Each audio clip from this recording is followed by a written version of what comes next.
Good evening and welcome to the 2019-2020 Academic Awards Ceremony. I'm Bill Lockhart, Dean of the Lynchburg College of Arts and Sciences here at the University of Lynchburg, and I have the pleasure of being your MC this evening.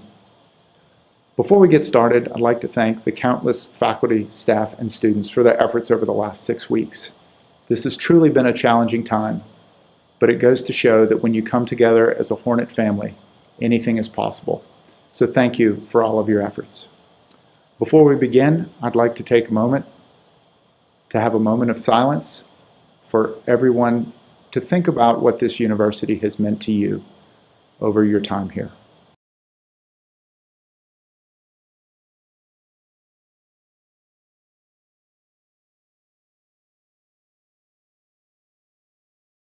Thank you. Tonight we have a short but very special agenda. We're going to recognize our Robert Hill Distinguished Senior, as well as our Richard Clarke Somerville Scholar, our two most prestigious student academic awards. Before we do so, I would like to introduce Provost Allison Jablonski with a few brief remarks. Hello, and welcome to the Academic Awards Banquet, a celebration of all that is good with our students and faculty. I'm so sorry that we couldn't be together today, but know that we're thinking about you and that we want you to be back on campus really soon. The students that are being awarded this evening and recognized have worked hard, sometimes over 4 years, to achieve their academic dreams. Each of the departments and the schools and colleges are recognizing their best and brightest. Congratulations. We're so happy that you've been working so hard, and we acknowledge your achievement. The faculty who won awards this year have already been recognized on the Lynchburg homepage. When you get a chance, check out the article about our fantastic faculty awards. We're so glad that you're here, and we're glad to have you. It's always a great day to be a Hornet. Thank you. Thank you, Provost Jablonski. And now on to our Robert Hill Distinguished Senior Award. The Hill Award was established in 1989 by Dr. Ann Hill in memory of her husband, Dr. Robert Hill, who was an economics professor at the University of Lynchburg, then Lynchburg College. Dr. Hill had worked at the Federal Reserve in Washington, D.C., and was an advocate for academic excellence, in particular a well-rounded liberal arts education. Our finalists this evening have demonstrated a commitment to the liberal arts and embody everything that Dr. Robert Hill stood for. So let's meet our finalists this evening. Our first finalist is an exercise physiology major, an Army combat veteran, who was recognized as this year's Outstanding Male Senior in Exercise Physiology. Please congratulate Austin Bennett. Our second finalist is Caitlin Dorsch. Caitlin is a criminology major with minors in history and sociology. She is this year's winner of the Outstanding Senior in Criminology Award, a member of the All-ODAC academic team in women's soccer, and co-winner of this year's Female Academic Athlete of the Year Award. Next, we recognize Kendrick Goldman. Kendrick is a sports management major who is this year's recipient of the James C. Fox Award in Health and Physical Education. Congratulations, Kendrick. Our next finalist is Kayla Hugate. Kayla is a biomedical science major with a minor in studio art. She is a member of several academic honor societies, including Chi Alpha Sigma, the National Honor Society of Leadership and Success, Omicron Delta Kappa, and Phi Eta Sigma. Our next finalist is a double major in International Relations and Spanish with a minor in philosophy. Please recognize Kimberly Mendez Limas. Kimberly is also this year's winner of the Award for Excellence in Spanish and the Outstanding Senior Winner in International Relations. Our last finalist is Holly Peterson. Holly is a double major in Liberal Arts Studies and Spanish with a minor in French. She is this year's winner of both the Award for Academic Excellence in Linguistics and the Belle M. Hill Creative Poetry Award, which she shared with her sister Marley.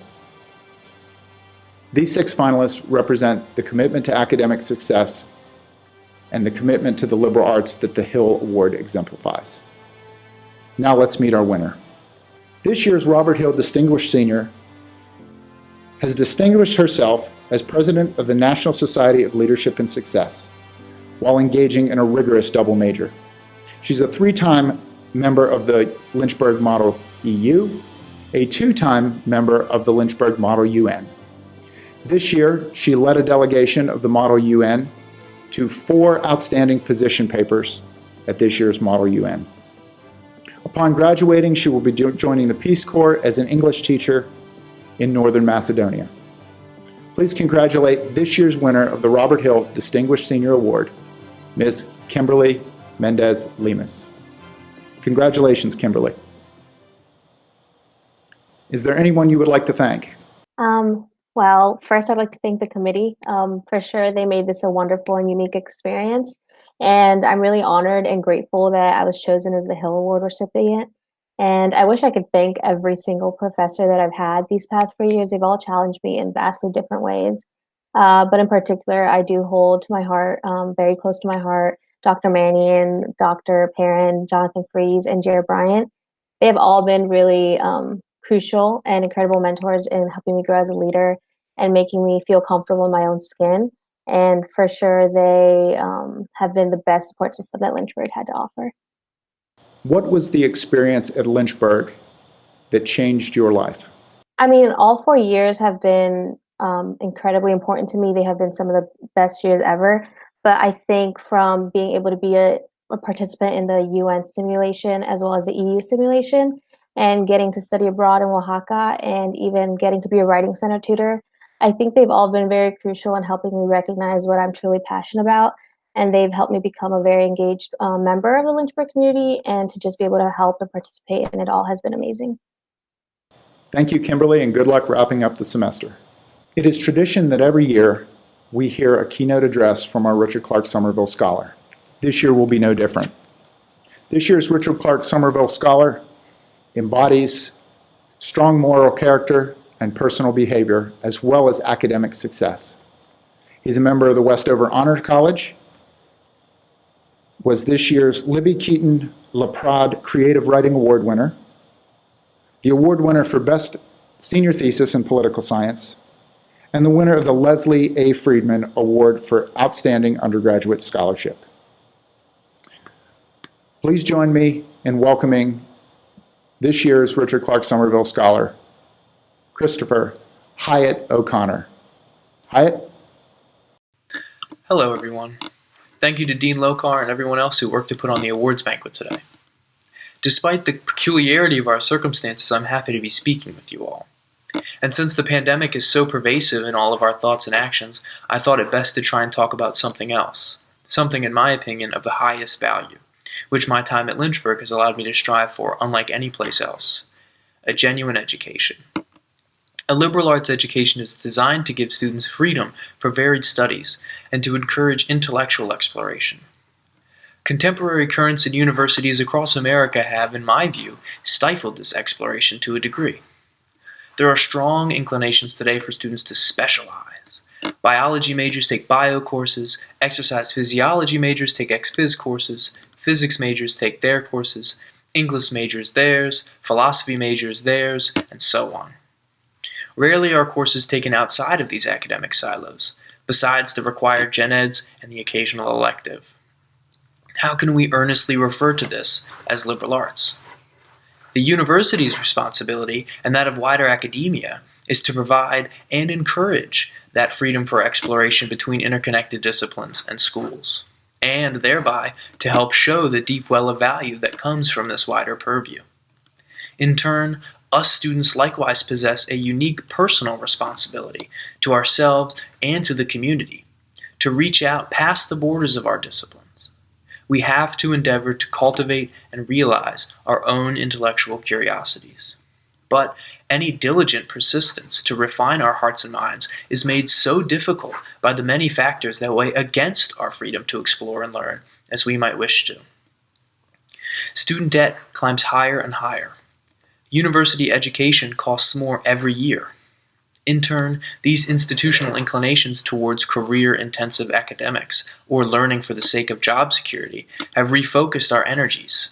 And since we students are largely subservient to the debts of this education, there exists almost none of the space needed for intellectual curiosity to flourish. Thus, we students justifiably remain in our disciplinary silos. and this is disheartening to say the least. But to go on further with this would be pedantic. I don't want to blame the university for any shortcoming, because the currents of change are steady and even more difficult to counter. And despite these currents, Lynchburg provided for me and many other students 4 years of fantastic experiences and learning. Moreover, my purview is decidedly small, and thus my words less precise. It is much more fitting for me to highlight the profound benefits and significance of a genuine education, one which I have strived for, which is composed of meaningful and multifaceted learning, these being the cultivated fruits of curiosity and wonder. The benefits of this education also span far beyond the sphere of the liberal arts. I speak now from a place of incredible good fortune. The conditions of my life were once wholly antithetical to what they are now, and I could not be more grateful for this inversion of circumstance. It has allowed me to take hold of many opportunities, the combined meaning and value of them being incredibly difficult to put into words. These opportunities would have passed me by were it not for great luck in landing at Lynchburg and the incalculable goodwill of my dad. Due to this, and a sustained and excited desire to learn, I was able to explore the depths of that well of value which comes with and through a genuine education. The 3 most important experiences that I was fortunate enough to take part in while at Lynchburg were my time as a Bonner leader, my study abroad trip to Greece in 2017, and my majoring in philosophy. This is not to say that my other experiences, mostly in the Westover Honors College to be specific, did not in themselves have fantastic fun and meaningful lessons. These 3, though, alone and aggregated, contain a startling amount of personal value. As a Bonner leader, I volunteered for 2 years at Brook Hill Farm, an equine rehabilitation and therapy center. There, I worked with both at-risk and disabled youth groups in their equine therapy programs and did my fair share of barn work.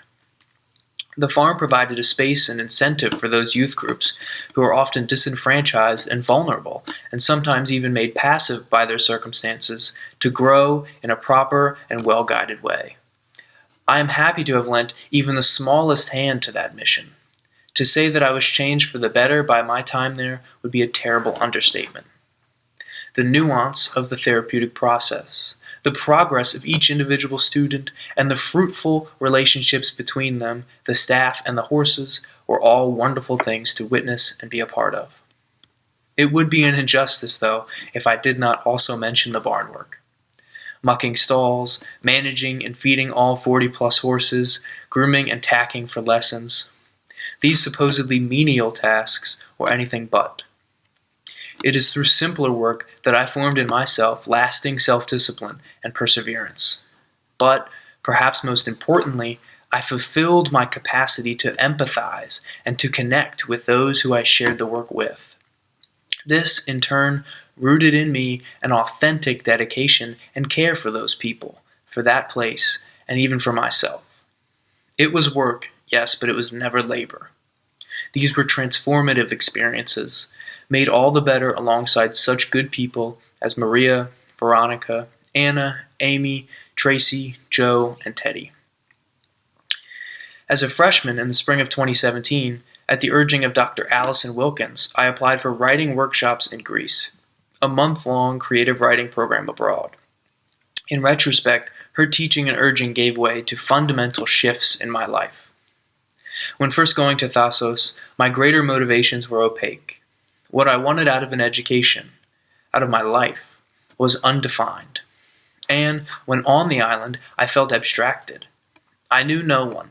I couldn't read, write, or speak a lick of the language.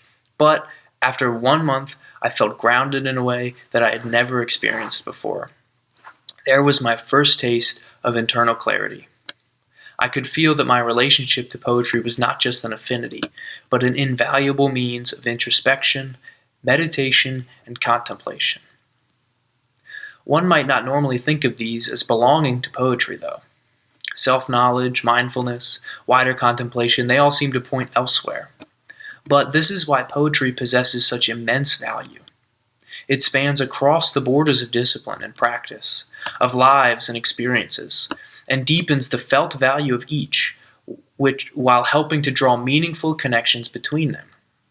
In doing so, poetry, like a genuine education, has the potential to create something new and significant while still preserving the value of its aggregates. It does all of this, of course, with an eye for the beautiful. All of what I've just said is tied inextricably to what may be the best decision I made while at Lynchburg, to major in philosophy. All of my experiences are packed with meaning, and all are but parts of my education. Yet I don't think I could see this as vividly and happily as I do if it were not for philosophy. It is so much more than an academic discipline. It is a way of life which allows us to sap the most knowledge and feeling out of our short human window of opportunity. Bertrand Russell says it well when he says that philosophy, quote, should make us know the ends of life and the elements in it that have value on their own account. Philosophy cannot itself determine the ends of life, but it can free us from the tyranny of prejudice and distortions due to a narrow view. Love, beauty, knowledge, joy of life, these things retain their luster however wide our purview. And if philosophy can help us to feel the value of these things, it will have played its part in man's collective work of bringing light into a world of darkness. End quote. I owe an unaccountable debt to so many people for helping me come to see this, for helping me to draw up so many lessons from that deep well of value. In this way, Lynchburg has been an unexpected wellspring.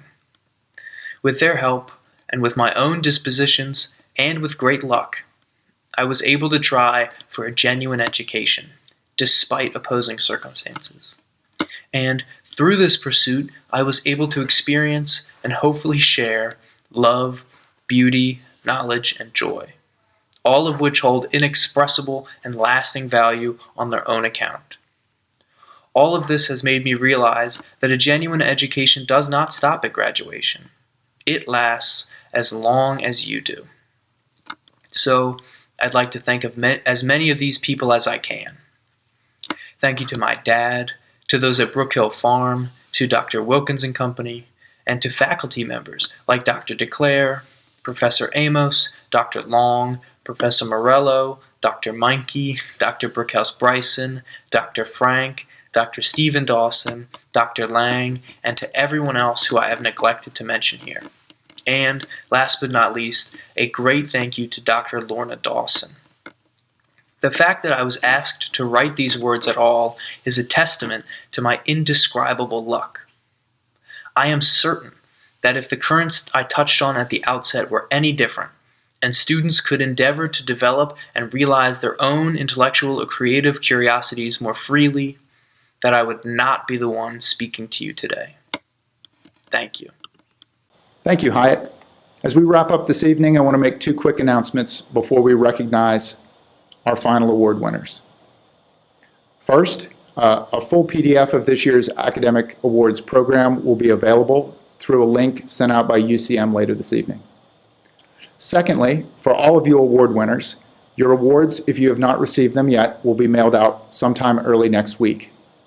When you receive your award, there will be instructions on how you can take a selfie and send that to our University Communications and Marketing Department.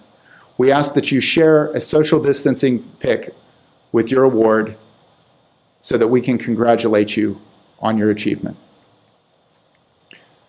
So once again, thank you for joining us this evening. As we wrap up, we will take a look at all of the additional award winners at the University of Lynchburg.